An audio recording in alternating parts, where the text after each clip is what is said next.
내 이름은 야마다 마나미, 26살의 전업주부이다.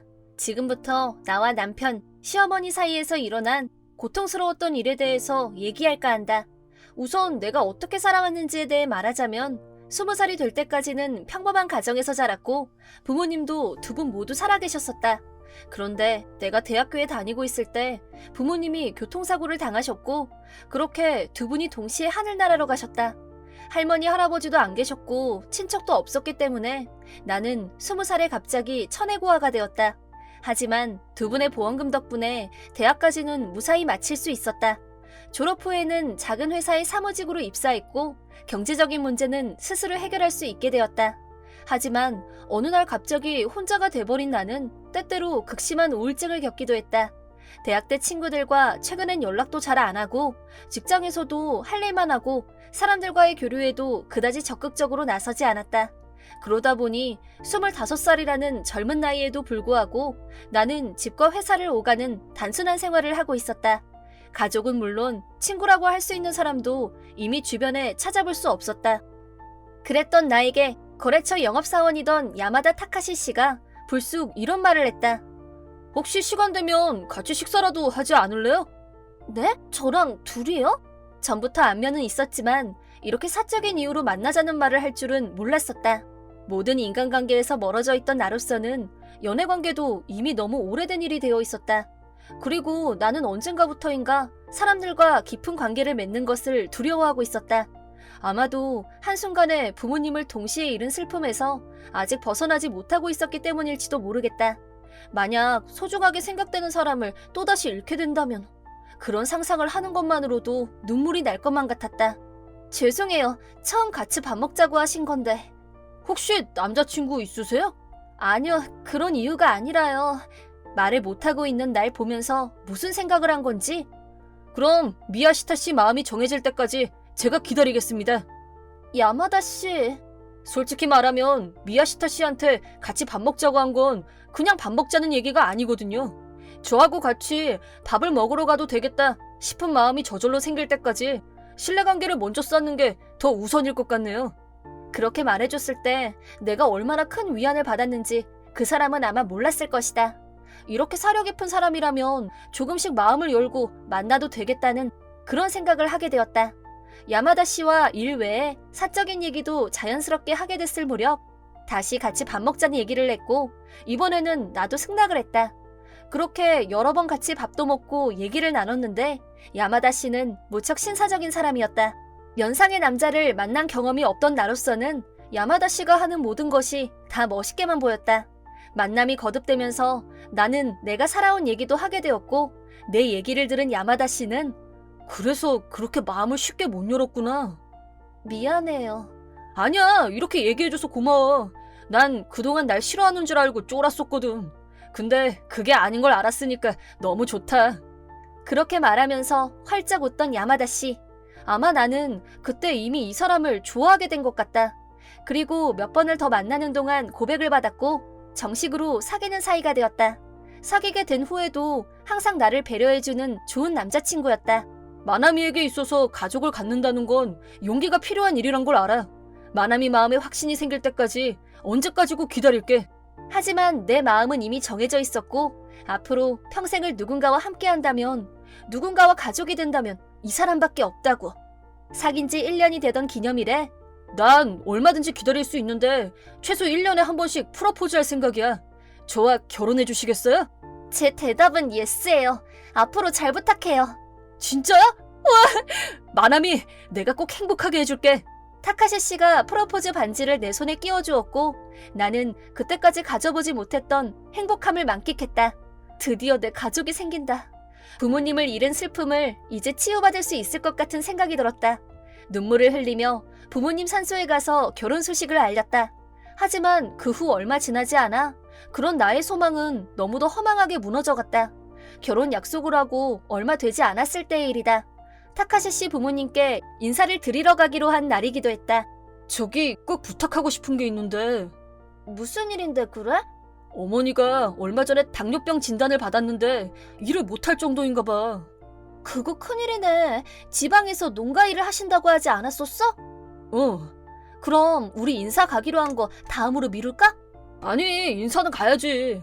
그보다 이번 기회에 내가 고향으로 내려갈까 생각 중이야. 그럼 농가 일을 하겠다는 거야? 사실 언젠가는 농가를 물려받을 생각이었거든. 이렇게 빨리는 아니었는데 이것도 운명이라면 운명인 거고. 아무리 그래도 너무 갑작스러운 거 아니야? 우리도 아직 같이 살아보지 않았는데 갑자기 고향으로 내려간다니까. 어쩔 수 없는 것도 알잖아. 일단 그렇다는 것만 알아도. 마나미, 너도 나랑 결혼하기로 정했으면 내 결정에 따라줬으면 좋겠어. 남편의 부모님이 농가를 경영하고 있다는 건 알고 있었다. 하지만 언젠가는 농가를 물려받을 생각이란 얘기는 처음 듣는 것이었다. 장래를 약속한 사이인데 나한테 미리 상의도 없이 이렇게 중요한 일에 대해 그동안 아무 말도 없었다는 것에 충격을 받았다. 혼자 결정한 일에 무조건 따르라고 하는 태도도 이건 좀 아니지 않나 하는 거부감이 올라왔다. 타카시가 나한테 대고 그렇게 고압적인 태도를 보인 것도 처음이고 마치 딴 사람처럼 느껴지면서 서늘한 예감이 스쳤다. 하지만 결혼을 하고 내 가족이 생기고 이제 드디어 나도 행복해질 거라는 기대감에 한순간 일어나는 불안감과 불길함을 애써 외면했다. 그리고 결혼과 동시에 시댁으로 들어가기로 결심했다. 그렇다고 해도 후임자가 정해지기 전까지 인수인계 문제도 있고 직장 문제는 한 달 정도 시간을 얻어서 정리하고 그리고 도쿄를 떠나 일단 혼인신고를 한 뒤 시댁으로 내려갔다. 어머니한테 와이프 데리고 간다고 미리 말해뒀으니까 혼인신고 먼저 해도 상관없어. 그래도 아직 인사도 안 드렸는데 언짢아 하실까봐 걱정된다. 괜찮아. 이제부터는 내가 집안의 가장이니까 내 결정에 어머니도 반기를 들지 못할 거야. 근데 타카시 아버님은? 3년 전에 병으로 돌아가셨어. 그러니까 지금이 귀향하기 딱 좋은 타이밍인 것 같아. 어머니하고 너하고 잘 지냈으면 좋겠다. 노력할게. 긴장된 마음으로 시댁에 도착했고 성심성의껏 시어머니께 첫 인사를 드렸다. 처음 뵙겠습니다. 마나미라고 해요. 어머님 앞으로 잘 부탁드려요. 그러자 체격이 크고 위압감이 느껴지는 시어머니 슈오코 씨는 나를 머리부터 발끝까지 천천히 위아래로 훑어보며 내장까지 들여다보려는 듯한 눈빛으로 쏘아봤다. 앞만 봐도 몸이 약해 보이네, 며느리가. 어째 안 봐도 비디오다. 며느리에게 던지는 첫 인사치고는 차갑고 생뚱맞았다. 돌아가신 엄마하고 너무 동떨어진 모습에 내심 무섭다는 생각이 들었다. 그리고 이날은 내게 있어 지옥문이 열린 날이기도 했다. 우선 농가의 아침은 정말 빨리 시작된다. 나는 해가 뜨기 전에 일어나서 남편과 시어머니를 위해서 아침 식사를 준비했다. 간이 왜 이렇게 싱거워? 이런 걸 무슨 맛으로 먹어? 어떻게 할 줄 아는 게 없어? 며느리란 게 음식 하나도 제대로 못 만드니? 쟤 엄마가 일찍 돌아가셔서 그래. 요리 배우고 자식할 시간도 없었어. 그렇다고 결혼한 여자가 요리를 못한다는 게 말이 돼? 우리 집 며느리로 들어왔으면 우리 집 입맛에 맞춰야지. 시어머니는 내가 주방에서 음식을 할 때면 옆에 와서 일일이 참견을 했다. 시어머니의 음식은 간이 강했고 이런 음식을 계속 먹으면 건강에 안 좋을 거란 생각이 절로 들었다. 당뇨병 환자라면서 식생활에 조심하는 기미는 전혀 찾아볼 수가 없었다. 걱정이 된 내가 좀 싱겁게 드시라고 했더니 며느리 주제에 어디서 이래라 저래라야 라면서 내 뺨을 때렸다. 남편에게 말해봤지만 어머니가 며느리한테 야단도 못 쳐? 뭘 그런 걸 가지고 호들갑이야 라며 자기 어머니 편만 들었다. 아침 식사가 끝나면 바로 농장 일을 거들어야 했다. 남편이 농가 후계자로 농가 전반적인 일을 책임지고 있었지만 나도 쉴 수 없이 일을 해야 했다. 익숙하지 않은 육체 노동은 상상 이상으로 몸에 부담이 왔다. 원래부터 마른 체형이었는데 불과 몇 달 사이에 몸무게가 10kg나 빠져버렸다. 농가 일을 마치고 나면 다시 저녁을 준비해야 하는데 종일 밖에서 일하고 들어와 바로 저녁을 하려면 몸이 정말 고단했다. 물론 한 번도 그냥 좋게 먹는 일이 없었고 그게 끝이 아니라 청소도 빨래도 집안일은 모두 나 혼자 전담해야 했다. 집안에 있을 때 시어머니는 지병 있는 노인한테 집안일을 시킬 참이냐 라면서 눈을 부라렸고 손 하나 까딱하려 하지 않았다. 남편도 며느리가 뭐 하는 건데 주제를 알고 집안일 제대로 해. 어머니와 마찬가지 태도로 나를 대했다. 슈퍼에 장을 보러 가는 것만 해도 집에서 워낙 멀리 떨어져 있어서 한꺼번에 대량으로 구입해야 했기 때문에 이것도 중노동에 가까웠다. 그 중에서 내가 가장 힘들었던 건 야, 밥 아직이야? 넌 왜 이렇게 쓸모가 없어? 속 터져서 원 멍청한 것도 청도가 있어야지. 일은 그따위로 하면서 넌 밥이 목구멍으로 넘어가니? 두 사람이 나한테 퍼붓는 온갖 욕설과 모욕이 가장 참기 어려웠다. 남편과 연애할 때는 전혀 이런 사람이 아니었다. 결국 이게 이 사람의 본색이고 내 앞에서 잠시 감췄던 것뿐이라는 사실에 큰 상처를 받았다. 그리고 어느 날 밤 남편과 시어머니가 나누는 대화를 우연히 듣게 되었다. 얘, 넌 어쩌자고 저렇게 아무짝에도 쓸모없는 애를 며느리로 데리고 왔니? 그래도 없는 것보단 낫잖아.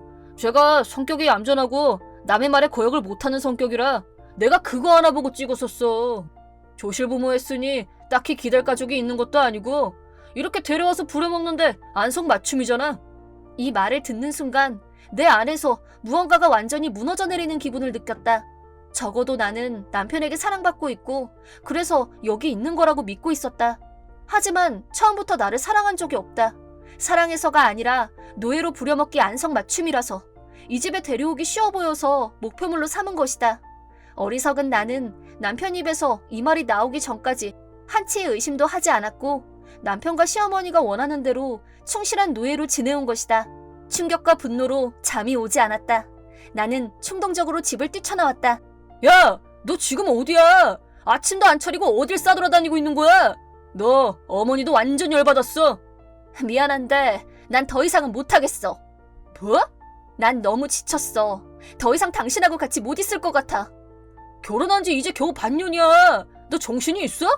내가 지금 제정신이 아니긴 하지. 그래서 나랑 이혼하고 어쩔 건데? 너 갈 데나 있어? 너 돈 한 푼 없는 거 내가 모를까봐? 맞아. 그렇지만 당신 집에 있는 것보단 나아. 넌 끈기라는 게 있긴 하냐? 네가 나만큼 힘든 일이라도 하고 그런 말해. 답이 안 나와 정말.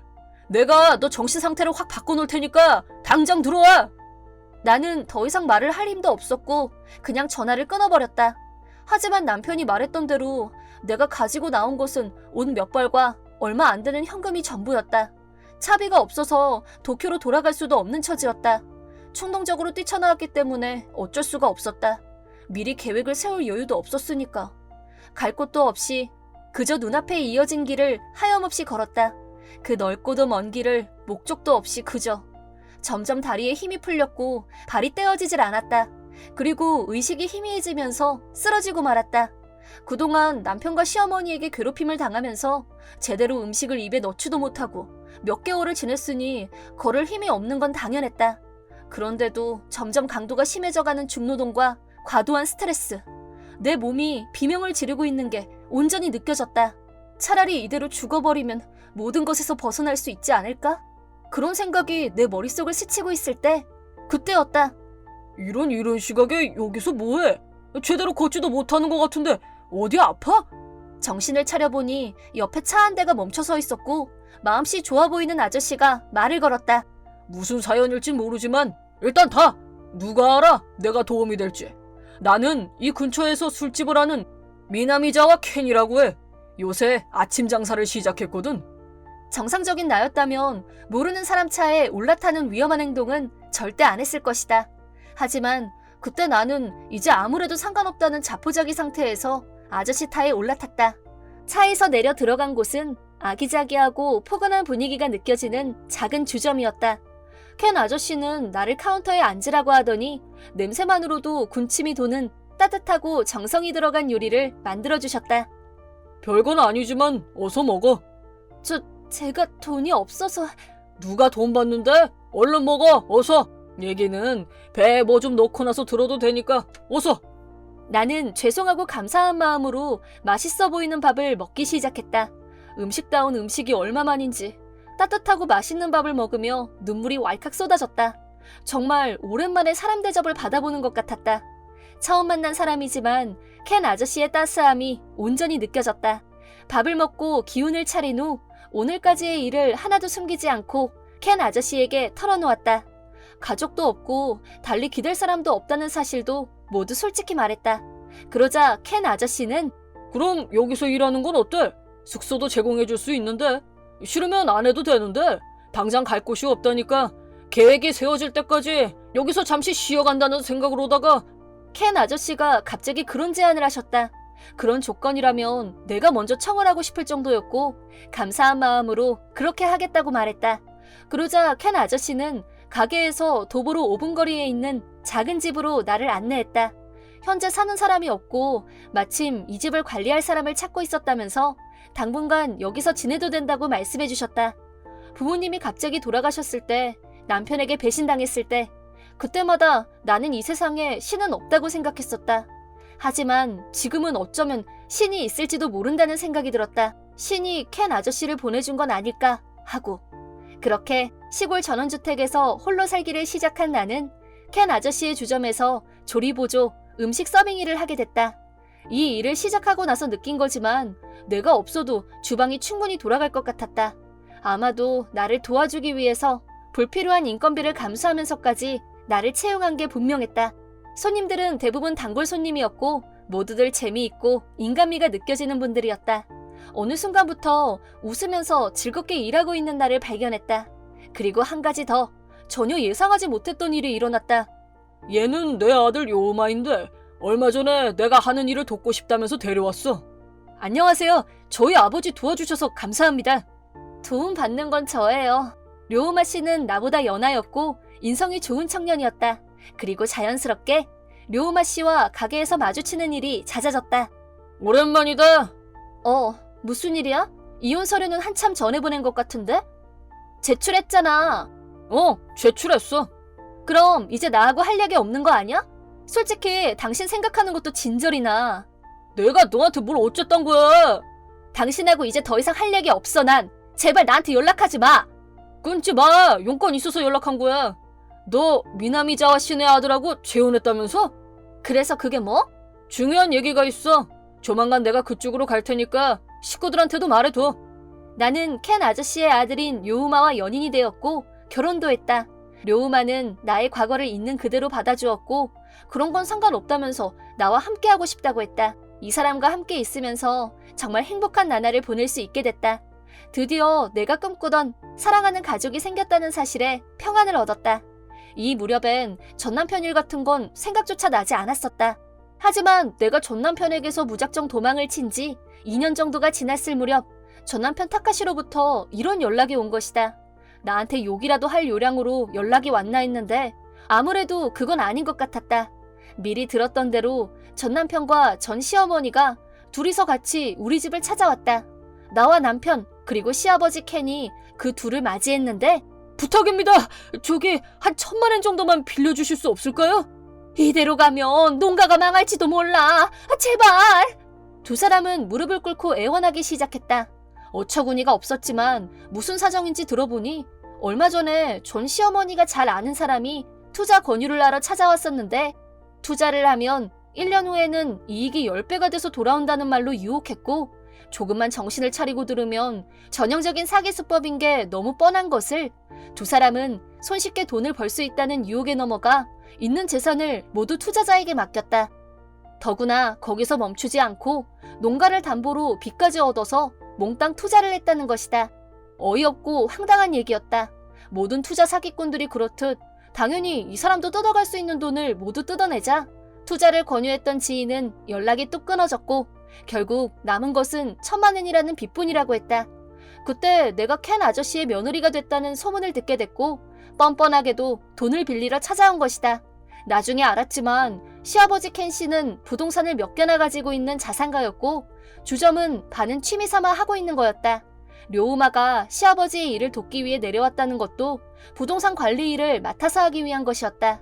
시아버지는 이 지역에서 꽤 유명한 분이었는데 덕망이 높은 명사라고 불릴 정도로 인지도가 높았다.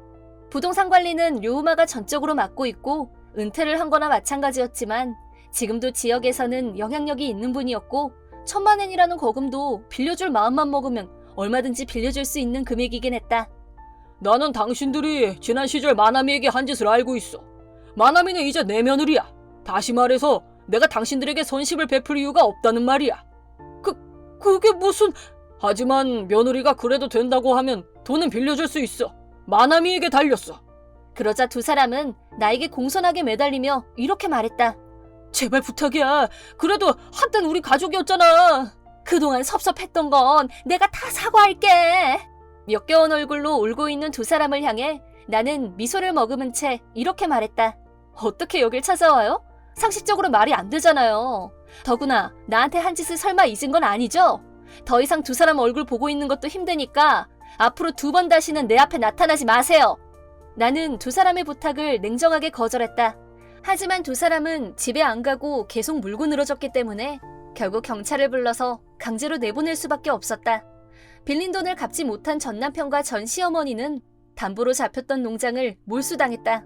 좁은 시골 마을에서 농장을 날렸다는 소문은 삽시간에 퍼졌고 일손이 필요한 다른 농장에서 일을 하고 월급을 받을 수도 있었겠지만 시아버지의 인맥이 넓다 보니 아무도 두 사람을 고용하려 들지 않았다.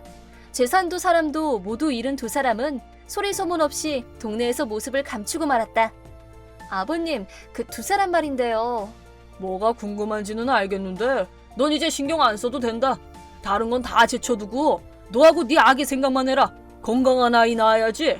내 첫 손주잖니. 너무 좋아서 요즘은 날아다니는 기분이다. 네, 저도 그래요.